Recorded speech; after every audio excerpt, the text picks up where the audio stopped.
And then the direction of B cross C.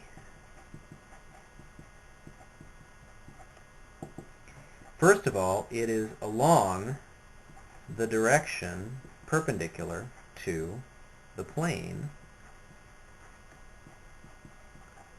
spanned or made up, created by B and C. I haven't really proved that exactly. I hope I've convinced you that that must be true by the fact that it's this cosine theta, just from the geometry, that theta really is the correct angle, because we're projecting this guy to get the height, and it's a cosine theta there. It can't be a coincidence that this is working out. So this vector must really be pointing that direction, and it is. It's not actually hard to show that at all. Actually, I hope that's one of your homeworks. I can't remember. Okay. And then the funkiest thing is called the right-hand rule.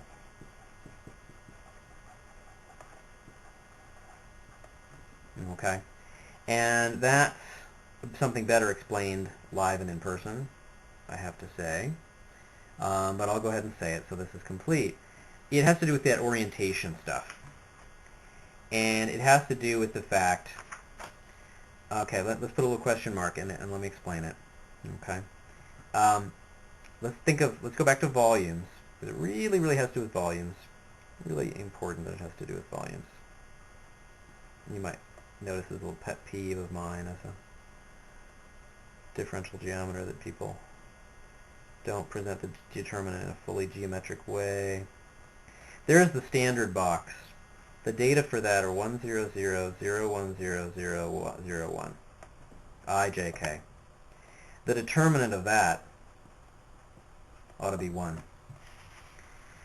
Even algebraically, that's something that makes sense. This is the simplest square matrix possible. It's called the identity matrix. We're going to be using it all the time when we get to matrix algebra and stuff like that. The determinant of that guy should be 1, not minus 1, 1. And that forces a lot of other conventions to be true.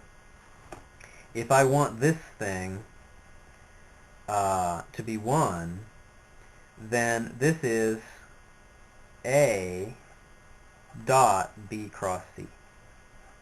That's what we discovered, or we kind of defined B cross C to make this formula true. That the determinant, this oriented volume of the box, which in this case should be positive, is A dot B cross C. Well, that means B cross C had better be in the same direction as A. Okay? And in this case, that's I dot J cross K. Okay? And so this had better be I exactly.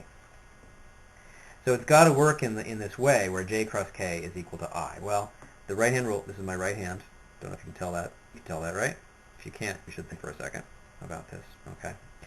And the way you do it is let these guys go in the direction A, these guys go in the direction A. So your hand goes in the direction of J, your fingers go in the direction of K, and then your thumb of your right hand points in the correct direction for the cross product. And that's the right-hand rule. And it's really coming from this fact. All right, that's complete this up.